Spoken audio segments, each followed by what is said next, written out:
Nouveau rendez-vous de l'information sur Équateur Service Télévision. Mesdames, Messieurs, bienvenue à toutes et à tous.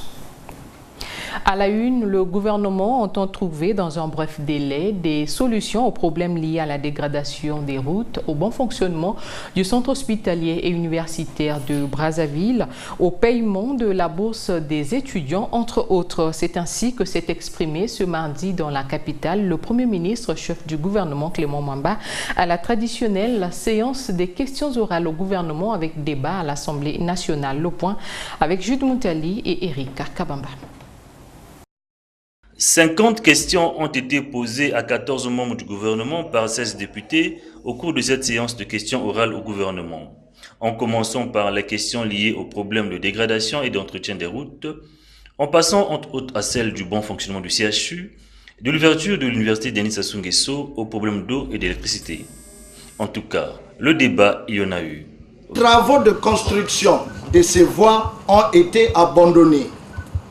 Le quartier Makazu est totalement à régler cette situation. À cet effet, quelle réponse le gouvernement donne-t-il à ce problème? Mais comme la question elle est là, les villes sont en train de se couper. Certains quartiers entiers, on ne peut plus y accéder. Donc il y a une vraie urgence à ce niveau-là. Donc, je dirais même que ça nous fait perdre le sommeil, simplement parce qu'on sait ce qu'il faut faire, mais il nous faut trouver les moyens pour y faire face. Ce qui fait qu'il faudrait bien simplement faire confiance à votre gouvernement par rapport à ces questions qui sont posées, parce qu'en réalité, ça nous préoccupe.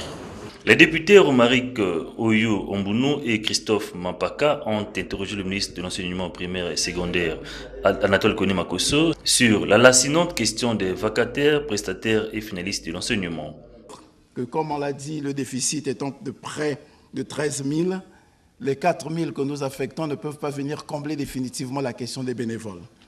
Nous avons procédé au recensement des bénévoles, des prestataires, des vacataires, et ce chiffre à près de 10 000, et continue à travailler.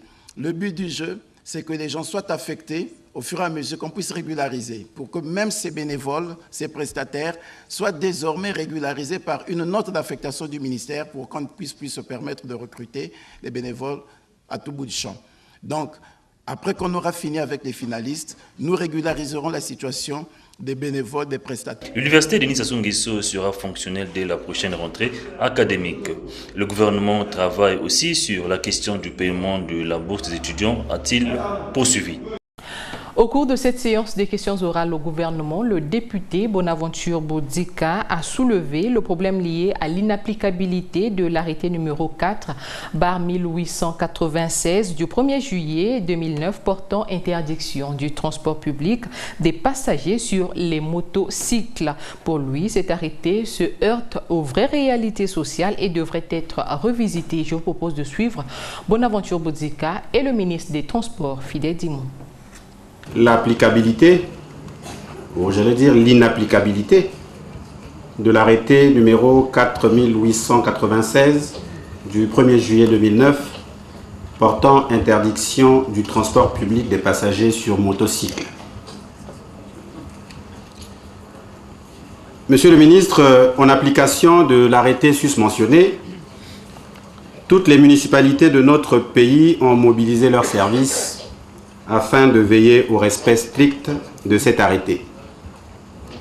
Mais hélas, l'applicabilité de cet arrêté se heurte aux vraies réalités sociales et dévoile ainsi son inadéquation avec les besoins réels de nos populations au nom desquelles nous parlons ici.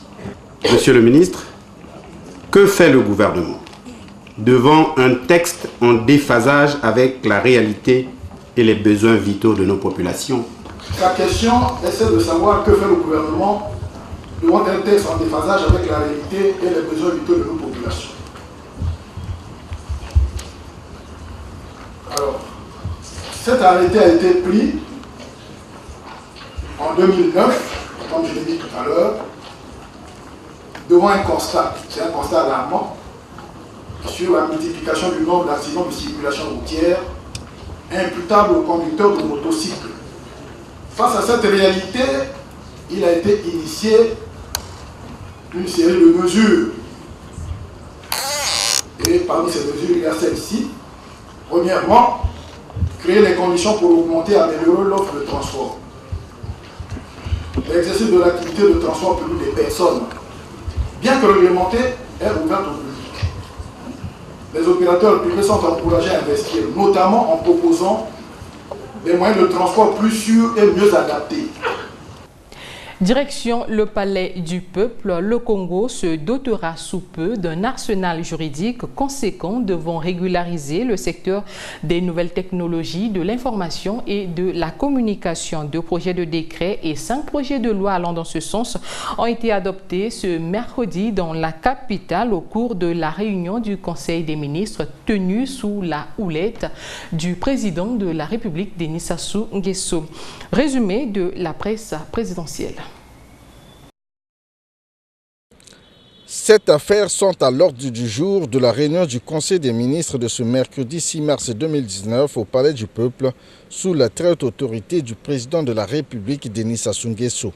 Des affaires présentées par le ministre des Postes, des Télécommunications et de l'Économie numérique, Léon Justi Bombo. Celles-ci se déclinent en 2 projets de décret et 5 projets de loi.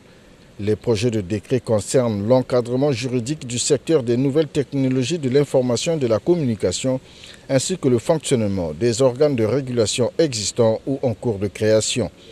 Les projets de loi, 5 au total, s'articulent autour de la réglementation des transactions électroniques, la protection des données à caractère personnel, la cybersécurité et la cybercriminalité. Le Congo veut ainsi se doter d'un arsenal juridique conséquent qui régule ce secteur tout à fait déterminant pour l'équilibre social et la diversification de l'économie. Restons au Palais du Peuple après le lancement de la campagne nationale de vaccination contre la rougeole et la rubéole. Le président de la République, Denis Sassou Nguesso, s'est entretenu mardi dernier avec Mme Anuradha Gupta, directrice exécutive adjointe de l'Alliance mondiale pour les vaccins et la vaccination Gavi. La subvention de 8 milliards de francs CFA accordée à l'État congolais, voilà ce qui a dominé l'entretien entre les 2 personnalités, nous dit Célestin Okano-Irika. Venu à Brazzaville dans le cadre du lancement de la campagne nationale de vaccination contre la rougeole et la rubéole, la directrice exécutive adjointe de l'Alliance mondiale pour les vaccins et la vaccination Gavi, Mme Anuradha Gupta, à la tête d'une forte délégation des partenaires du Congo en matière de vaccination, a remercié et félicité le président de la République et son gouvernement pour les efforts qu'ils ne cessent d'entreprendre dans la lutte contre la maladie. Pour Mme Anuradha Gupta, l'Alliance mondiale des vaccins Gavi continuera d'apporter son soutien au Congo. Nous voulons ici mentionner les puissants leaderships dont le président de la République fait montre. Il a été au lancement officiel de la campagne de vaccination contre la rougeole et la rubéole et il apporte également un appui significatif au ministère de la Santé en soutenant les soins de santé primaires et j'ai personnellement voulu le rencontrer pour le féliciter pour cet appui, ce leadership et l'encourager à continuer sur cette bonne voie. D'ailleurs, vous noterez que le Congo finance pratiquement à 100% l'achat de nombreux de ces vaccins, ce qui montre que c'est une bonne nouvelle pour le pays parce qu'il évolue bien vers la sortie de l'appui de la part des Gavi.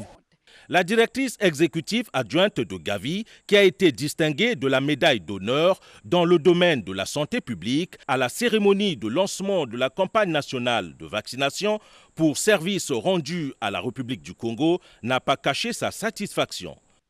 J'ai été vraiment très ému de recevoir cette décoration, cette médaille d'or qui m'a été donnée par le pays et en particulier par son Excellence Monsieur le Président de la République, que cela est un signe de reconnaissance du travail que nous faisons pour aider à sauver les nombreuses vies dans ce pays. Et donc nous sommes fiers de continuer à travailler avec la République du Congo. Signalant que le Congo n'était plus éligible au programme Gavi de 2017 à 2018 pour cause que son PIB avait atteint un pic assez élevé. Avec la conjoncture actuelle, ce même PIB a connu une dégringolade due à la chute des prix des matières premières. C'est ainsi que depuis janvier 2019, le Congo est redevenu éligible au programme Gavi pour une période de 5 ans dont le financement s'élève à 8 milliards de francs CFA.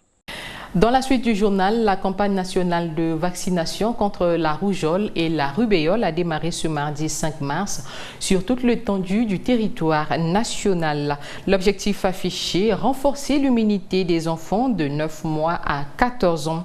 Ce mardi, notre équipe s'est rendue au centre de santé intégré de Bissita dans le 2e arrondissement de Brazzaville. Question de se faire une idée sur le déroulement de cette campagne. Retour sur ce constat de Gracia Nganga et Anthony Gonza. Au centre de santé intégré de Bissita, la campagne nationale de vaccination se déroule normalement. Une opération de grande envergure qui concerne les enfants de 9 mois à 5 ans pour la rougeole et ceux de 9 mois à 14 ans pour la rubéole. Cette campagne de vaccination, qui est capitale pour la population, est organisée entre autres dans l'objectif de réduire la morbidité et la mortalité imputable à ces maladies. Sandrine Bengou, déléguée du ministère de la Santé, explique. La vaccination, on sait que la vaccination, quand on vaccine nos enfants, c'est pour qu'ils soient en bonne santé. La vaccination, c'est pour renforcer l'immunité de nos enfants. Donc, la vaccination, on a constaté dans notre pays les cas de rougeole et de rubéole. D'où cette campagne de vaccination. Mais derrière cette campagne de vaccination, je vous apprends aussi que c'est un nouveau vaccin. On va introduire un nouveau vaccin dans le PEV de routine, c'est-à-dire le PEV de routine, le programme élargi de vaccination de routine. C'est un vaccin qui n'existait pas. À 9 mois, les enfants recevaient juste le vaccin anti-rougeoleux, le vaccin anti-amaril. Bon, c'est un peu technique, mais là, c'est un vaccin combiné. Donc, la rubéole et la rougeole. La rougeole et la rubéole sont tous les deux des maladies contagieuses. La rougeole est une maladie infantile, fébrile, qui se manifeste par une éruption généralisée de petites taches rouge. À la différence de la rougeole, la rubéole, elle est généralement une maladie bénigne causée par un virus qui se transmet par contact direct ou respiratoire. La rubéole occasionne des malformations congénitales. Donc, lorsque on est atteint de cette maladie, on a la forte chance, ou bien, comment je peux dire, le risque est élevé d'avoir des enfants mal formés. Donc, l'UNICEF, l'OMS, les partenaires, disons, des Nations Unies et le ministère ont pensé qu'il faut vacciner nos enfants contre ces maladies meurtrières. À noter que cette campagne de vaccination contre la rougeole et la rubéole, qui a débuté ce mardi, prendra fin le 9 mars prochain. Et pour terminer, Brazzaville abrite depuis ce mercredi 6 mars l'atelier de renforcement des capacités des points focaux fonds bleus des pays membres de la Commission Climat du bassin du Congo. Objectif visé, former et informer sur les points focaux afin d'améliorer leurs connaissances dans le cadre de la mise en œuvre des principes de l'économie bleue. Jude Moutali et Barol Bakaboula signent ce reportage. Pendant 3 jours, les participants venus de 17 pays membres de la Commission Climat du bassin du Congo seront édifiés sur les questions liées au développement de l'économie bleue dans la sous-région. Des connaissances qui leur permettront d'améliorer leurs capacités dans le cadre de la mise en œuvre des principes de l'économie bleue. Il s'agira de fournir la formation et l'information aux points focaux de la Commission Climat et du Fonds bleu afin d'améliorer leurs connaissances dans le cadre de la mise en œuvre des principes de l'économie bleue qui, s'ils sont bien appliqués, contribuent à une prospérité économique soutenue ainsi qu'au bien-être social, culturel et environnemental des populations. Cet atelier s'inscrit dans le cadre du partenariat d'entente signé le 3 août 2018 entre la Commission Climat du bassin du Congo et l'Institut de la francophonie pour le développement durable. L'organisation de cet atelier de formation des points focaux bleus des pays membres de la Commission Climat du bassin du Congo s'inscrit dans le cadre du partenariat d'entente qui a été signé le 3 août 2018 à Brazzaville entre l'Institut de la francophonie pour le développement durable et notre commission. Parce qu'après la formation des points focaux fonds bleus, il nous faudra former dans la foulée également les points focaux qui porteront l'ensemble des dossiers de la commission climat du bassin du Congo. Cette session de renforcement des capacités se tient sous le thème « Les économies vertes et bleues comme opportunités de mise en œuvre des objectifs de développement durable et des contributions déterminées au niveau national dans le bassin du Congo ». Fin de ce journal, merci de l'avoir suivi. À la prochaine édition, vous serez en compagnie de Ulrich Mabika. Quant à moi, je vous dis au revoir et à une prochaine occasion.